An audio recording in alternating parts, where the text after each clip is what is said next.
This is the Monday, May 23rd, 2016 episode of The History Author Show.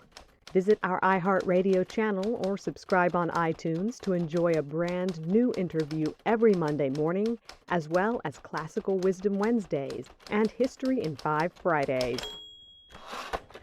Oh, New York ain't New York anymore.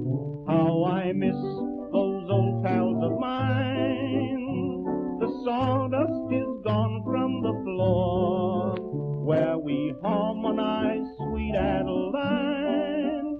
On the east side, west side, things ain't like before. There are tears in the eyes of the regular guys. Oh, New York ain't New York anymore. T-minus 17 seconds and counting. The body flap and speed breaker in launch position.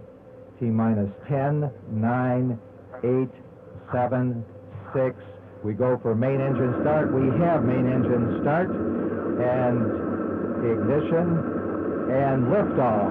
Liftoff of STS-7 and America's first woman astronaut. And the shuttle has cleared the tower. Hello and welcome. I'm your host, Dean Karayanis, and this is the History Author Show on iHeartRadio. Today, we're going to travel back in time like the USS Enterprise crew did on so many Star Trek episodes, by flying our spaceship around the sun at warp speed and whipping through the calendar into the past. Well, maybe not exactly, but we will meet a galactic pioneer and Star Trek fan, Sally Ride, the first U.S. woman to leave Mother Earth and demonstrate that the right stuff isn't embedded into the Y chromosome. Dr. Ride wasn't aboard the space shuttle as a token or publicity stunt either. As President Reagan told the physicist of her mission aboard the Space Shuttle Challenger, somebody said that sometimes the best man for the job is a woman.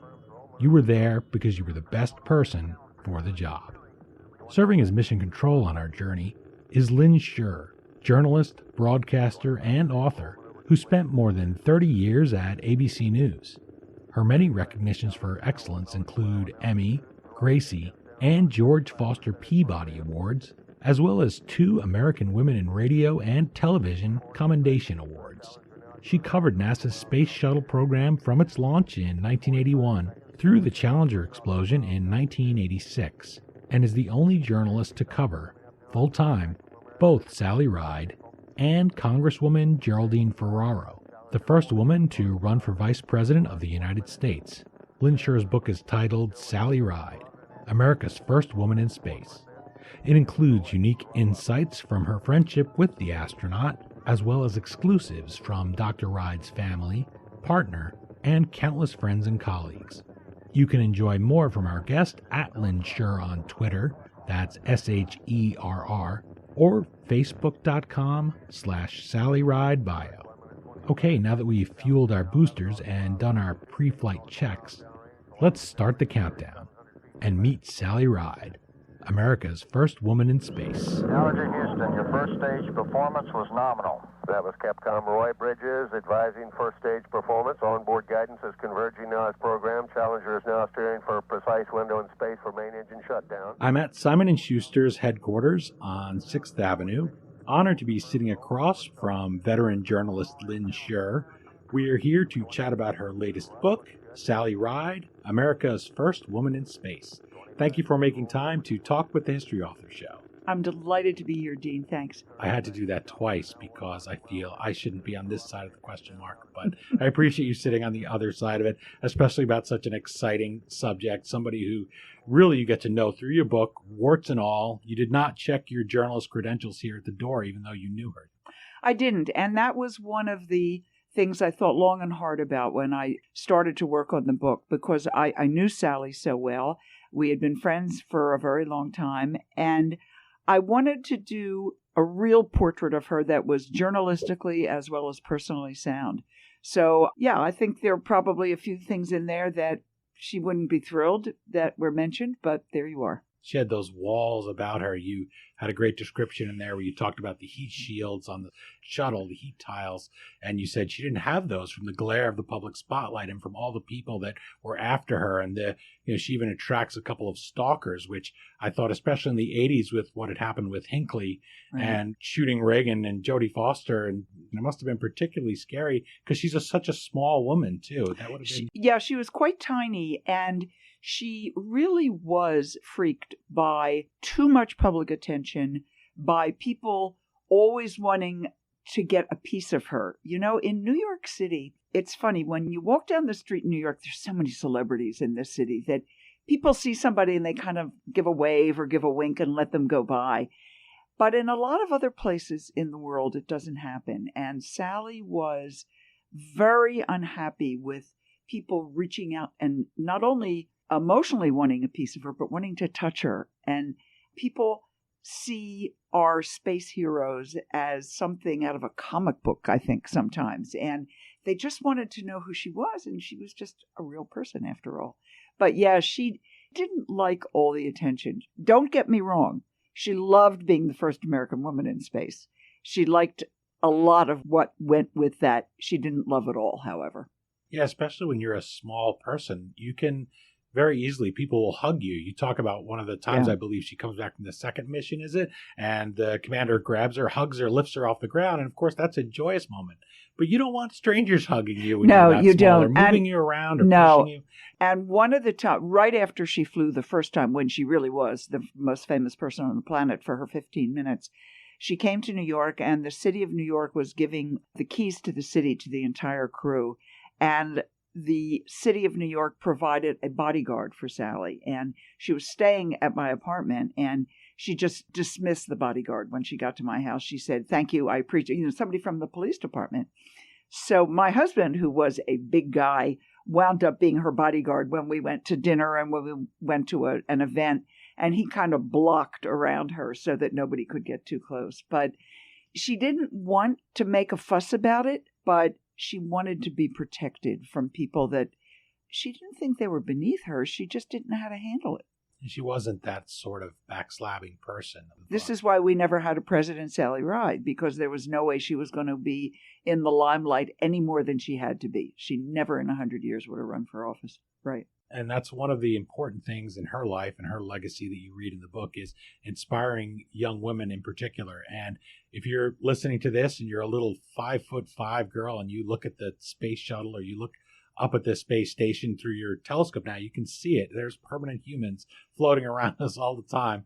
You can do it because she paved that way, and she never let that stop her. She never let her size stop her. And I don't think she thought of herself as being small. In fact, one of the only times it came up was when, after she had died, when I was working on the book, I went out to La Jolla, San Diego, California, to talk to the folks at Sally Ride Science. And one of the young men who worked on, it was either EarthCam or MoonCam, where students could take pictures of the Earth or of the moon thanks to satellites that were up there, and she had arranged a way for them to do this through their classrooms. And I said to one of the guys, a big burly guy, I said, "What was it about Sally that you so enjoyed?" And he said, the amazing thing was you didn't realize until after she walked away how little she was. You spent time with her and she felt like this huge presence, when in fact she was 5'5.5", which is not miniature, but it ain't big. Well, as somebody who listeners by now know, I have an animal science degree. I love animals, was a vet tech for a long time. This may not sound particularly flattering, but it's sort of like small dogs. People will say, he doesn't know that he's small. They go and attack a lion if you try to attack their person or come near them in a wrong way. They just have that presence about them. So it doesn't seem that ever held her back. You mentioned there about having her at your apartment. There have been about 110 billion human beings that have walked the Earth, give or take, since the dawn of our species, yet only about 550 of us have traveled into space. You've met many impressive figures, obviously, during the course of your career, but I wonder, were there ever moments when you saw Sally Ride sitting on your living room, you describe her, shoes off, feet up, eating a slice of pizza, and you still felt starstruck? I was never starstruck by the fact that I had an astronaut in my apartment. What did strike me constantly, being around Sally and her then husband, Steve Hawley, another brilliant astronaut, was how much they knew about so many things. These two individuals in particular, and Sally especially, was not just a wonky astrophysicist, if it's fair to call an astrophysicist a wonk. She knew the science. She knew the rocket science. She knew how to launch and land the shuttle. She knew what to do when she got on orbit. She knew how to launch a satellite. But she could also talk about Shakespeare. She could also solve crossword puzzles with me.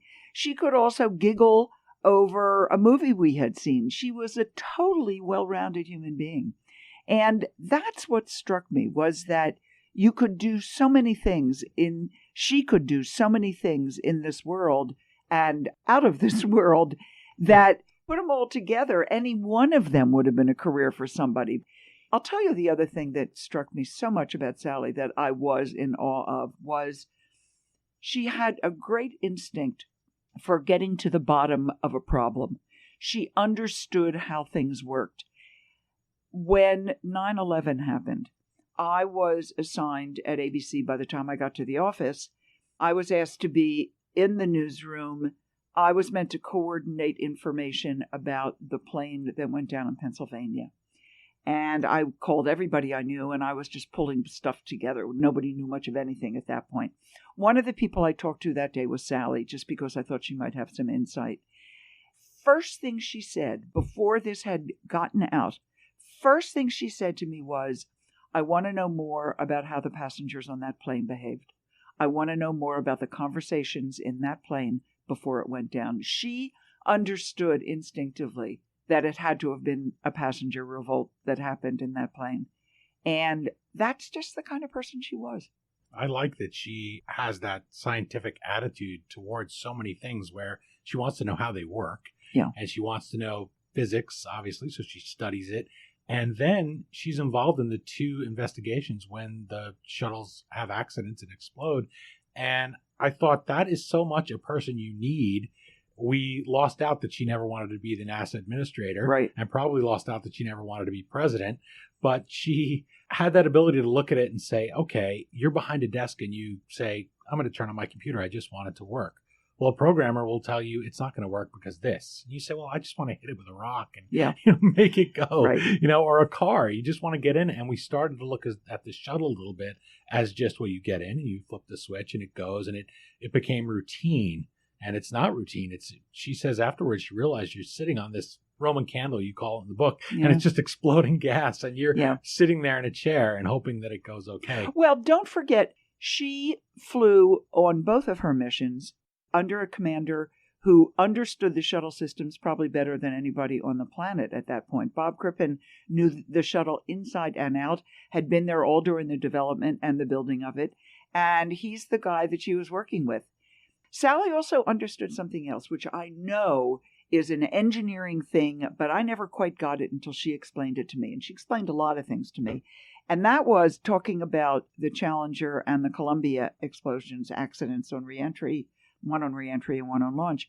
Sally explained to me that the biggest problem was whatever you figured out, you had to recreate the problem in order to say this was the problem.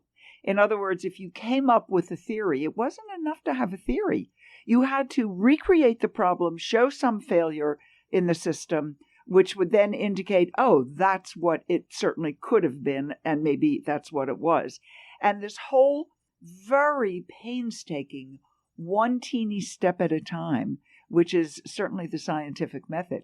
This was not depending on somebody having a eureka moment. This was going through all the steps, all the pieces of paper, all the interviews, everything that you needed. And that's something she could do really well. Thing about the O-rings, that was something that she demonstrates it, or she finds it. Somebody tells her, she makes sure that the press knows even before the report. And that was the thing that I was thinking about as an example, because the temperature's too low, the O-ring is going to shrink. But if you're not a science-minded person and you just see the shuttle going up, you just say, well, launch it. But see, that was also quintessential Sally, because she understood the problem pretty early on. She also understood that when you have a guy like Richard Feynman there, who was the brilliant physicist who was on the shuttle, the Challenger investigation board, that maybe he could explain it better to people, and maybe it would be better coming from him than coming from her. She was never a grandstander. So manipulating the information in a way that it was Feynman who dropped the piece of rubber O-ring into the glass with ice while we were all sitting there, the press was there, the cameras were rolling, was quite brilliant, and very much the way Sally liked to operate. She didn't need to take credit for everything she knew. Dr. Red makes those 2 shuttle flights that you talked about, and something that we never would have known watching you on 2020, unless you talked about it and I missed it. But she even recommends you to be the first journalist in space. This is before the Challenger. When you went through the vetting process and when you look at space now, what things jump out at you and you say that that is Sally Ride legacy? Well, there's no question that by the time NASA got around to wanting to have a journalist in space competition and the possibility of a reporter up there, it would never have happened without the first 6 women, of whom Sally, of course, was one from that class in 1978.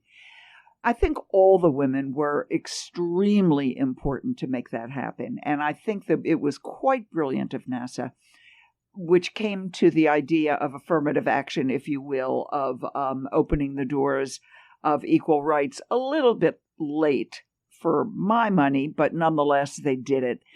And when they did it right. So by bringing in 6 women rather than just 1 woman, they gave it a lot more credibility. So by the time I was interviewed for the Journalist in Space competition, the presence of all those women, including Sally, and including Sally who had flown, it was a given. And they had smoothed out all the rough spots. And there was no question that a female journalist and a male journalist were going to be included exactly on the same terms. So I, of course, thoroughly believe I would have won the competition. I was 100% convinced. There were only 30 of us left at the end. 30, and there was only a semifinal. That's as far as it got before NASA ended the program and the possibility. But I was 100% convinced I was going to go. As I told my husband, I like to drive fast, and I had a daring streak in me, and therefore, of course, I should go. Isn't that ridiculous? But nonetheless, I was sure I was going to go. She had this, what do you call it, a joy of life. I said to you when we talked before that I've watched a few videos of you doing interviews about it and doing speeches on the book, and there's speeches you've given some parts of it, told some stories a bunch of times, and yet every time you start to talk about her, you not only smile, but you light up. That's a great friend to have. And I felt after I read this book, I read a lot of books, obviously, but I picked this one up and I got to know her as you knew her. And even though it is a warts and all biography and she has this wall up around her, she has this Norwegian sort of stoicism, even when she doesn't like something, what's the word she uses? Interesting. Yeah. And it's like, that's a kind of a NASA word. It's an astronaut word. NASA word. Okay. Yeah. But it seemed to fit her well because she fits right into that part of the NASA culture, although she does go with what's right and the astronauts that have died on the mission. She doesn't circle the wagons around NASA in the sense of protect the things that they're doing wrong. Right. She goes at it because she wants NASA to be the best it can be, so she's willing to criticize it. She was willing to criticize it for one reason, to make it better. She didn't want to do gratuitous criticism. She didn't want to pile on against NASA. She wanted the agency, she believed in the space agency, to do better so that they could get on with their work. It was that simple. Also, the engineer in her saw a problem and wanted to A, understand it, and B, fix it.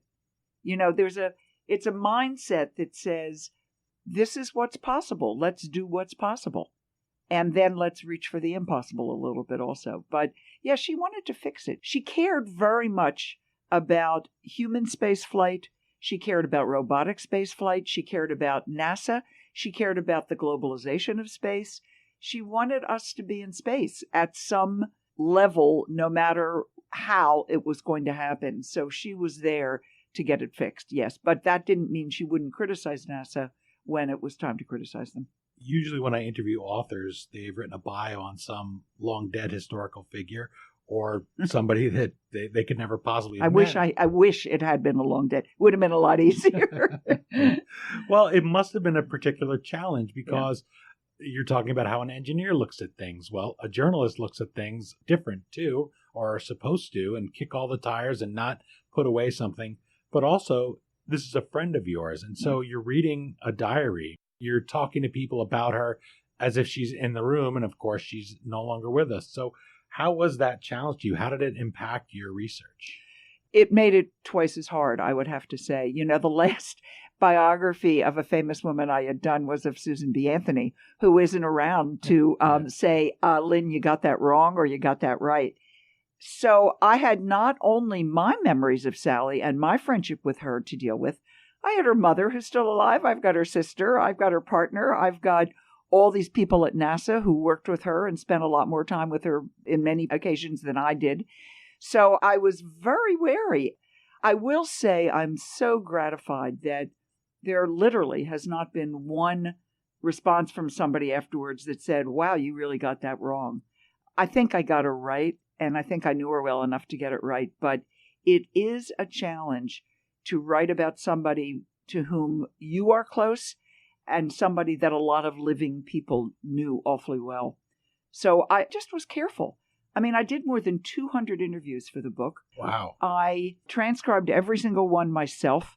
I chose not to hire an outside transcription service because I knew a lot of the material was very sensitive, particularly talking about Sally and her decisions about her sexuality and talking about some NASA stuff that had not been out before. So I did every single bit of it myself. I went back over tapes many times. I double-checked quotes with people. Nobody asked to have a quote change. So I feel pretty good about that. Especially because when you read the book, you talk about this compartmentalization that she had.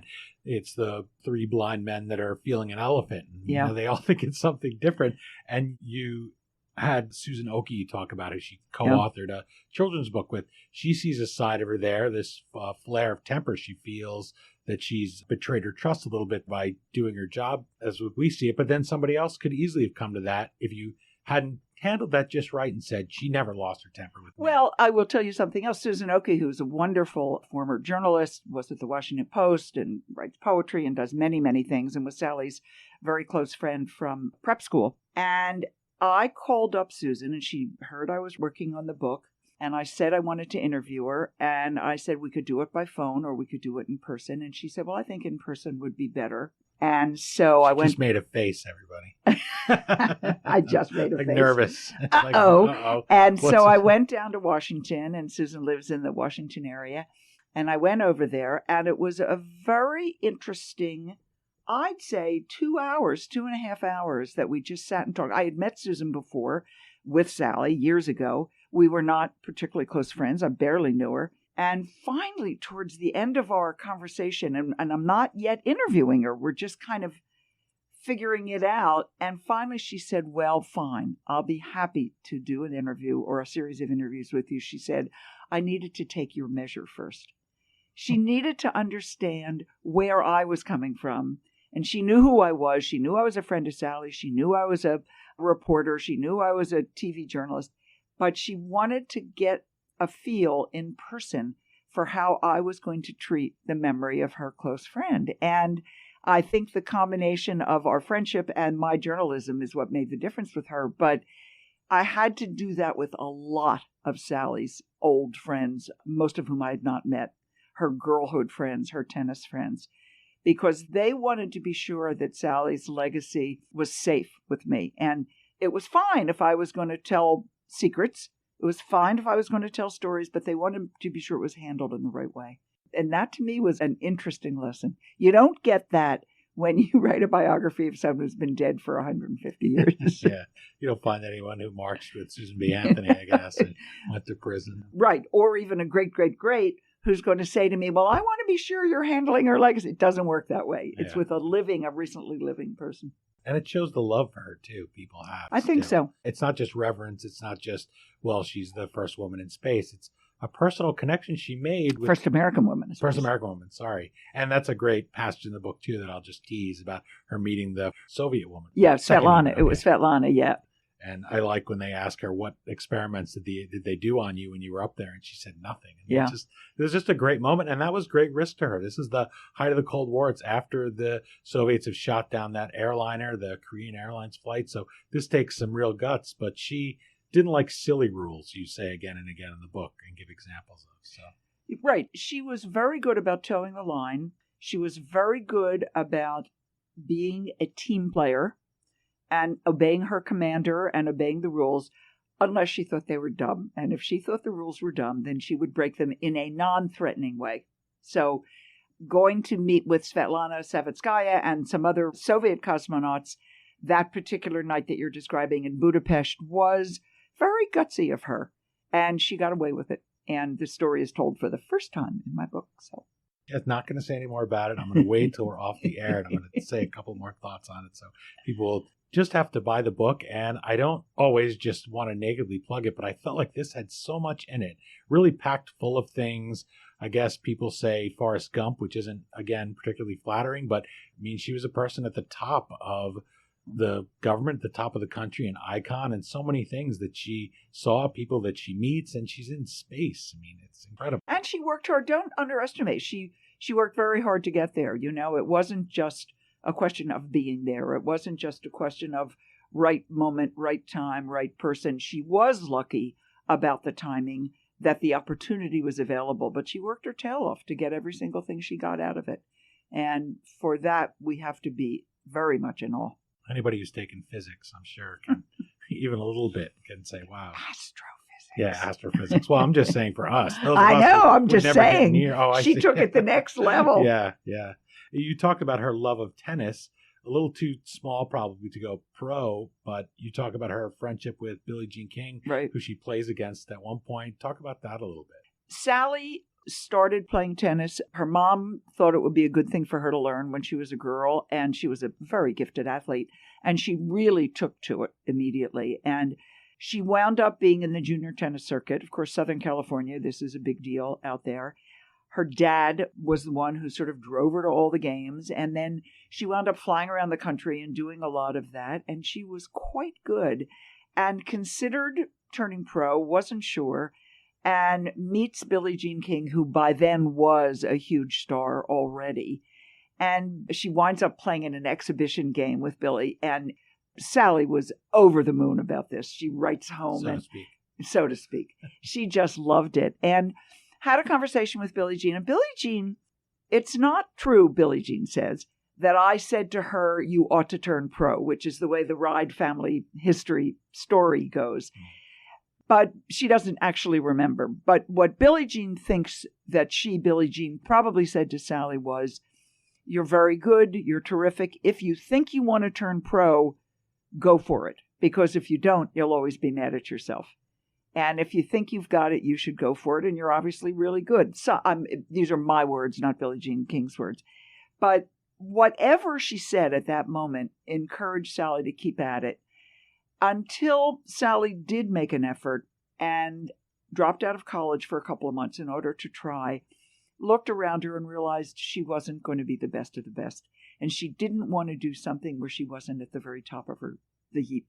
And so she goes back to college and she picks up her astrophysics, and then she goes there. Now she's at Stanford, and now she gets her degree and her master's and her PhD, and then is all set to go and be an academic in the astrophysics world. And then she sees this article that NASA's looking for astronauts who happen to be female. So off she goes. Example of why you should always read your student newspaper. That was her line, yeah. Said, yeah. I guess the lesson is read your student newspaper. It's just picked up the front page. Yep. I mean, on such things, fate turns. In this case, the whole world turns. Right. When I worked in cable news, Senator John Glenn returned to space on the shuttle. It was such a wonderful break from the news. In fact, when she is diagnosed with pancreatic cancer, she and her partner Tam stop watching news. It's one of the things that they do, just because of the focus on the negative so much of the time. But space is this break from that, even a break from hard news, even a break from stories that make you think. It's an inspiration to us, and one that's important to me in my view of things, having grown up like Sally watching Star Trek and looking at the stars. But budgets are concrete things, and inspiration is not. That's kind of ephemeral.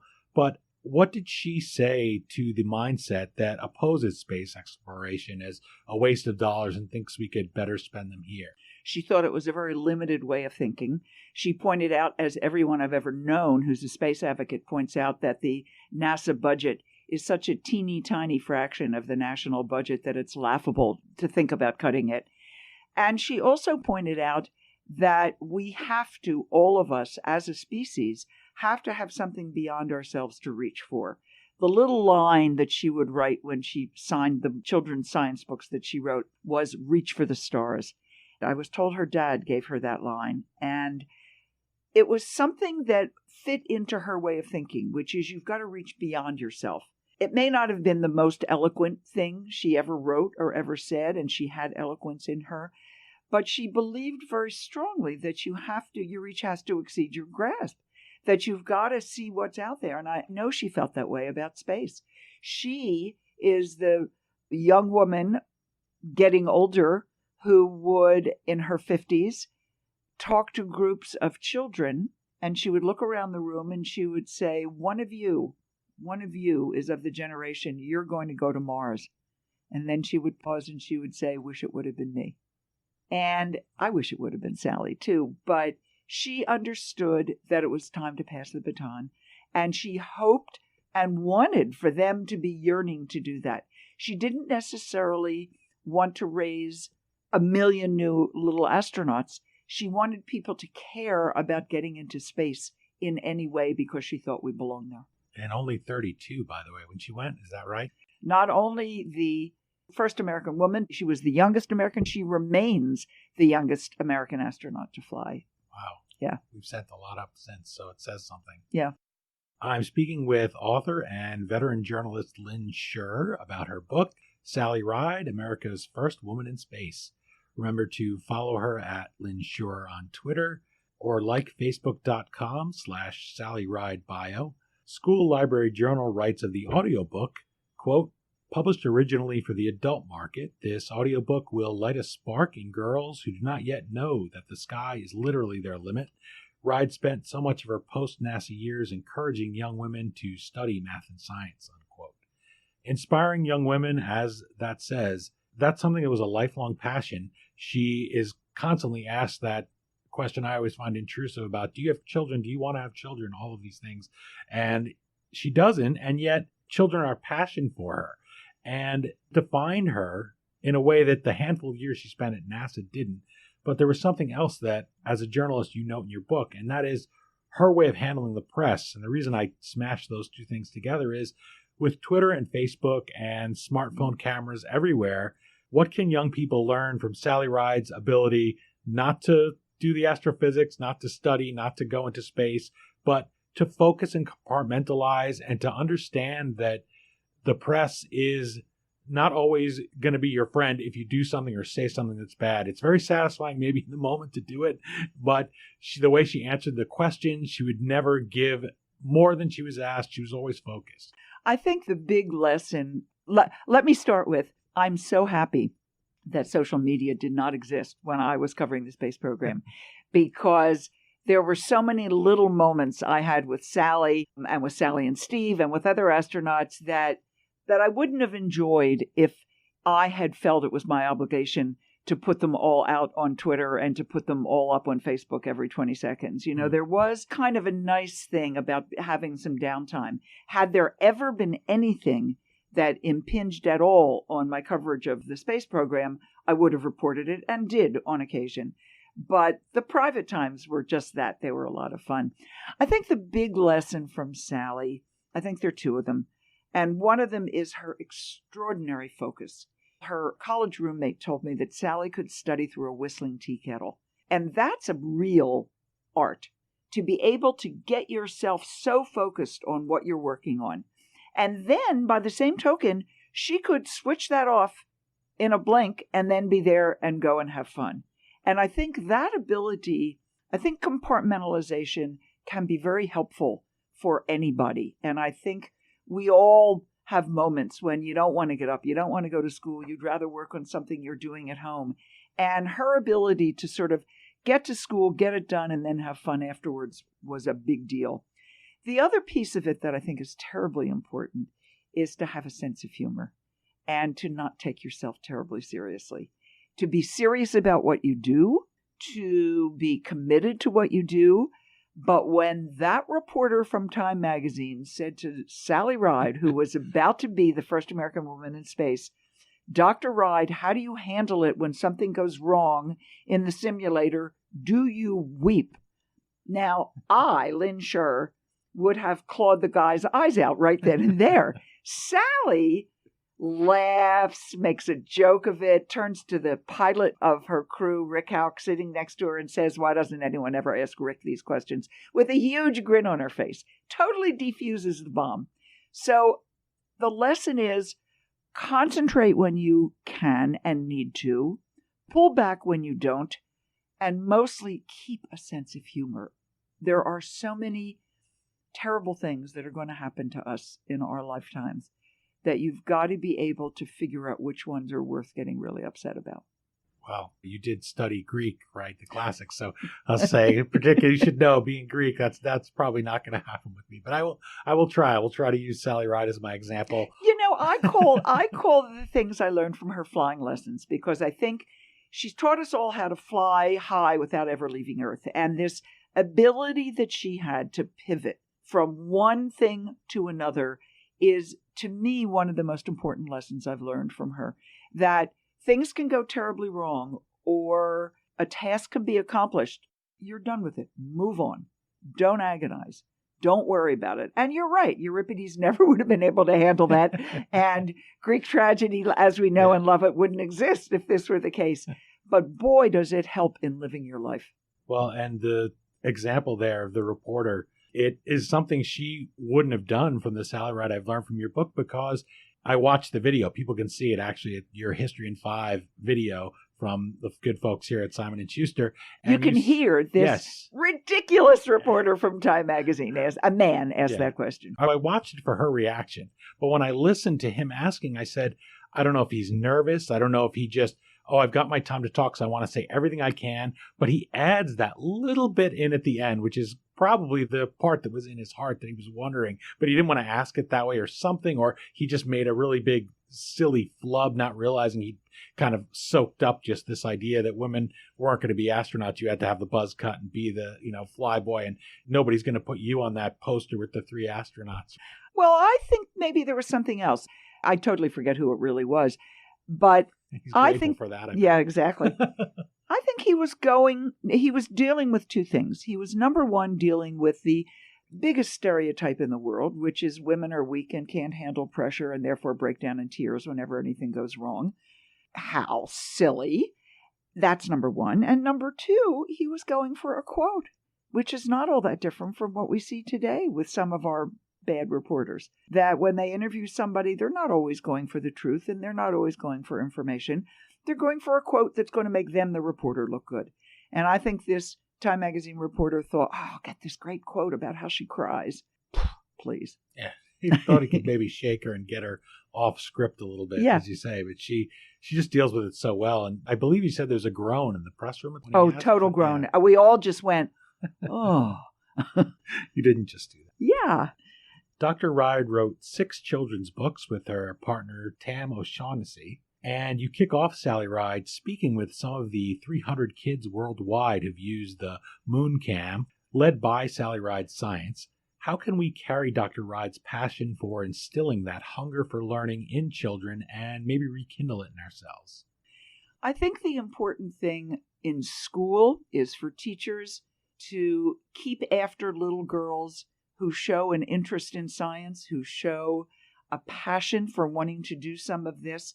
Sally and Tam did a lot of research, and they discovered that, this will not surprise most people, little boys and little girls start out in life having the same interest and curiosity about science and about cool things. And then somehow around 3rd grade or 4th grade or 5th grade, it kind of gets beaten out of the little girls. And people say things to the little girls like, why is such a cute little thing like you studying such a hard subject? Or, really, you want to study math? You don't want to study English or history? These are very subtle things, or not so subtle. And I think in terms of the leadership that our children get in school and elsewhere, and certainly at home, to encourage them to do, boys or girls, what they want to do, and not to make them fit into some silly stereotype that perhaps another generation grew up with. More importantly, I think we need to keep science in the forefront of our daily discourse in this country. It falls away too often. We need to keep the scientific method as a very important way to teach our children. We need to keep rational thinking and sane thinking. And I think all of these things should be part of our lives, as opposed to something special where you only think about it when you go into the lab, or you only think about it when you watch the launch of a rocket ship. These things all ought to be incorporated into our lives, and I think Sally felt that very strongly. And she wanted it to be fun for them. And that's why one of the reasons that she started Sally Ride Science. She wanted them to understand the science, and she wanted science to be as much fun as kicking a soccer ball or going to arts and crafts class or studying Shakespeare. Talk a little bit about the moon camp. That was a fantastic way to start the book. Moon Camp was a spectacular project that was a combination of the woman who was the principal investigator of getting NASA to agree, and they had a program, 2 satellites that orbited the moon. They were studying, if I'm not mistaken, the lunar gravity. And she very wisely went to Sally, and she said, so I've got these 2 satellites that are going to be up there going over around the moon. What can you think of that we can do that would be good for kids, that would help further this project that I'm working on? And Sally came up with Moon Camp. The idea was they put cameras on these 2 satellites. Then they linked it up through NASA, and then it went through Sally's group at UCSD, University of California, San Diego, and they had a kind of mission control. And then there were links to schoolrooms around the country, so that in your classroom, you could sit there and dial up from the satellite a picture that you wanted. You learned the coordinates, and you went, if you wanted to look at the plain of whatever or the valley of whatever, and you could order it up, and it could be delivered the next day to you, an actual print, so that you could study the moon and you could study the lunar surface, and then you could take this picture and take it home and put it on your refrigerator as if you'd been on a trip to the Grand Canyon. So what was so extraordinary was, as you say, number one, it was kids seeing close-ups of the moon for the first time. It was kids seeing close-ups of the moon for the first time that they had commanded, and it was learning things and then taking it home and displaying it on the refrigerator door. There was one story where a little kid took her picture home, and the parent said to the teacher, my daughter says she's got a picture of the moon. That can't be, can it? And the teacher said, yep, it's exactly what it is. So this is generational, and we have to provide these wonderful tools for our children to keep them interested and having fun while they're learning. Well, I always found science fun. That's why I studied it. But I could see people that don't. And I remember when Sally Ride the Billy Joel song came out. And I thought to myself, well, she's not possibly going to mention this in the book. Once I got to know her and said her fun side and everything. And I remember at the time somebody was saying, well, isn't she the one that was on the Challenger? And I said, no, she was the first American woman to go in space. And why do you know so much about Sally Ride? Why did you read? I was like, well, maybe I should have known then, because I was reading Newsweek and Time and not reading, Journal of the American Veterinary Association, where I should be. But I said, but your path was set, Dean. I was like, because it's science, it's fun, it's passion. Yeah. She was passionate about it. She wasn't just a person who went up there as a token. She was involved with the mission. She was running that Canadian-built shuttle arm. And you mentioned the Billy Joel song, and Billy Joel doesn't refer to her as anything but Sally Ride. She's part of the pop culture, and all he has to do is mention her name, which rhymes with heavy metal suicide. So, it was an interesting way to do it. I still love listening to the song just so that I can hear Sally's name. No one will hear it the same way again. And I thought, well, she comes after Wheel of Fortune. Yeah. And you usually say that in your appearances and you get a laugh. And I thought to myself, well, she could have come after the Space Monkey. And then I thought, wait, she did come after the Space Monkey in a manner of speaking. But yeah, you said Billie Jean King always turns it up. She came after a Space Monkey and a couple of spiders, which until she flew were the only females that had been in space in America. Dr. Ride passed away from pancreatic cancer in 2012, and there was that last line in her obituary that noted her relationship with Tam that we were just speaking about, her co-author with those children's books. I left the question till a little later in the interview because one line in a person's bio and somebody so private, I kind of kept moving it down because She wanted her personal life to remain private. Even when she was married, you said there were no little, at home with the astronauts floating around their living room. Never. She didn't want that. So I wanted to ask, as you go and speak about the book, do you find that readers of Sally Ride focus too much on that aspect of her life, not enough, or is the balance just about right? I think the balance is actually just about right, because most of the book, as you well know, is about Sally as a human being. Her life in space is a lot of it, her life with tennis, the fun times, the magic moments. And I deal with her relationship with Tam and with another woman and with her husband in various points coming and going. I know it's not what Sally wanted to be known for. Her sexuality was totally private. She chose to keep it private. She wanted very much to know that her legacy as the first American woman in space would open doors for other women all over the world. She also craved a certain amount of privacy. And I think, and I have to say I think, because I never discussed this with Sally while she was alive, and it turns out nobody discussed this with Sally while she was alive. She just didn't talk about it. But I think that she understood that if she came out as a gay woman, even in 2009 or 10 or 11 before she died, that would have been all anybody ever talked about. She didn't want to be the poster child for the LGBT world. She supported the rights, obviously, of everybody to do anything they wanted to do, but this wasn't where she wanted to spend her time. She was busy crashing through glass ceilings in a lot of other places, and I think she just chose her battles the way she wanted to choose them, and that's the way I wanted to remember her as well. But that whole story is there, and it's a sad story at some levels, although I don't think Sally was ever sad about it. I'm sad about the fact that I was never able to enjoy her with her partner Tam while she was alive. I'm sad about the fact that she couldn't just be what she wanted to be without having to think about that. But that's the way our society has been, unfortunately, even to its heroes. There's a lot of pressure already to be the first woman.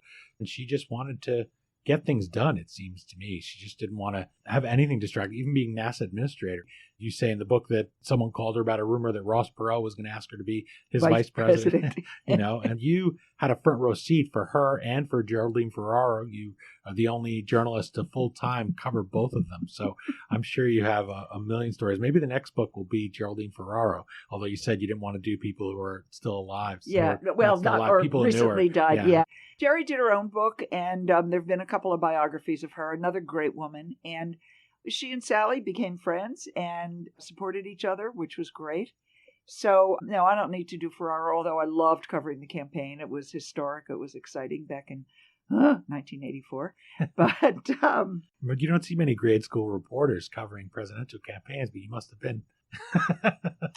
I was three. Thank you, Dean. I was like, please laugh so they don't think you're clawing my eyes out. It's a joke. It's a joke. When you interviewed Sally Ride before her first flight in '83, I want to get to one quote that she said to you as we wrap up. She said, "I do feel there's added pressure on me not to mess up." She had a pretty big economy of words, so not to do great, not to do just as well. And it reminded me of Theodore Roosevelt Jr.'s challenge. His father, of course, larger than life, and his sister, Alice Roosevelt Longworth, said Ted had it so hard because he couldn't cross the street without someone saying his father would have done it better. And even if Ted did cross the street just right, they'd say, see, he did it just as old TR would have done it. So there was never really a chance for him to be his own man, although, of course, the highest ranking soldier to go ashore on D-Day, and he did have a great military career. But my question that we haven't touched on is, how was she so conscious as somebody who didn't have any PR training or anything of not causing a PR flap? How? She had great instincts, and she went with them most of the time. And as you say, she had great economy of speech. And when she said to me in that interview right before she flew, yes, I do feel pressure not to mess up, she meant she didn't want to mess up for her mission. She wanted the mission to go well. She didn't want to mess up for NASA. She believed in NASA. She didn't want to mess up for the future of human spaceflight, which she believed in. Mostly she didn't want to mess up for other women because she understood fully that as the first female anything, every eye is on you, and that if she had, in her terms, messed up while she was on orbit, people would have said, you can't send women in space, look what they do. Whereas if a guy messed up, it would have been, oh, too bad, it must have been the equipment or something. She had a real understanding of how the world works, and I think it goes back to the fact that she was this brilliant combination of scientist, engineer, and humanitarian. She sort of knew how to put it all together.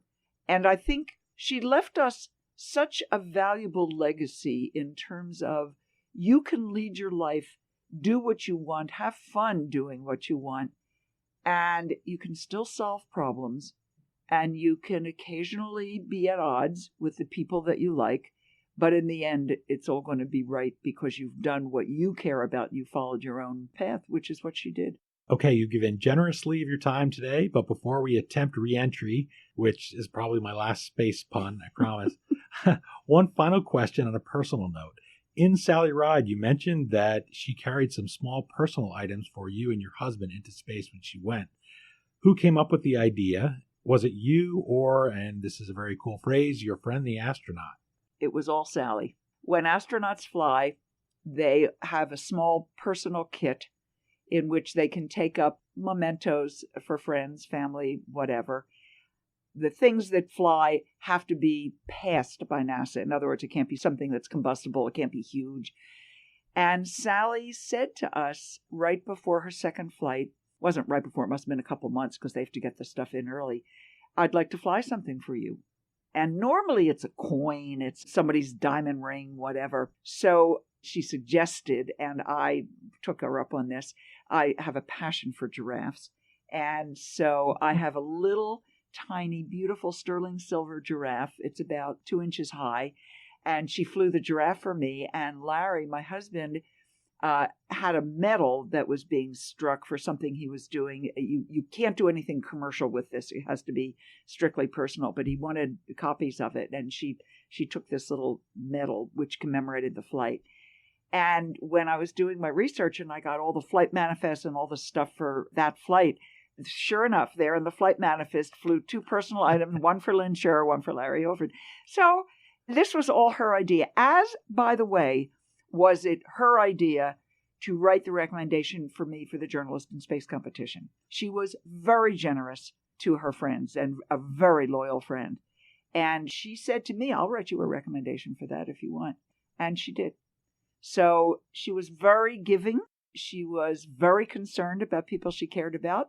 And then, of course, then she could go off and not give you a call for 3 years because she was busy working on something else. But that was Sally. Compartments. There you go. Well, Lynn Sherr, author of Sally Ride, America's First Woman in Space, thank you for sitting down with me today. You're an expert on being on the other side of the question mark, as I said, so I hope I did you and Dr. Sally Ride justice. I hope people will blast off with you in the book. There's another space pun. Because you get to read that letter that she wrote. You really get to know this American hero. She was the most famous person on the planet, as you said, for a time. And you may think you know her, but she's much more than just the name that we all know. So thank you so much for writing the book. I'm really glad you shared it with me. And best of luck in sharing the story of this legendary astronaut. Thanks to you, Dean. And I hope whoever reads the book enjoys reading it as much as I love knowing Sally, and that it means something to you as well.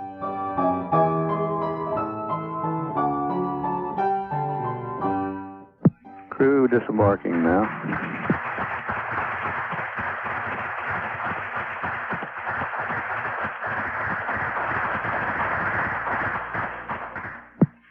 All 5 crewmen doing a walk-around inspection of Challenger. All 5 crew members. Again, the book is Sally Ride, America's First Woman in Space. My thanks to Simon & Schuster for the use of their studio, and to Lynn Sherr for joining me so we could meet this astronaut, astrophysicist, tennis player, children's book author, and genuine American legend, all in one 5-foot, 5.5-inch package. Check out Lynn Sherr on Twitter, that's SHERR, or toss a like to facebook.com/SallyRideBio. You can find the link to purchase your copy of the book at historyauthor.com. And remember, let us know what you think of the book and the interview on Twitter at HistoryDean or facebook.com/historyauthor. That wraps up our Out of This World installment of the History Author Show. I hope you'll join us for Classical Wisdom Wednesday, History in 5 Friday, and next Monday's all-new interview. And remember, if you subscribe to us on iTunes, please take a minute to leave us a review. Well, until our next trip into the past together, thanks for spending some time with us, and keep reaching for the stars. We still call it Broadway, but what's in a name? Take it from Georgie, it isn't the same. On the east side, west side, things ain't like before. There are tears in the eyes of the regular guys. Oh, New York ain't New York anymore. When there was a glitch or whatever, how did you respond? How do you take it as a human being? Do you weep? What do you do? Why doesn't anybody ask Rick those questions?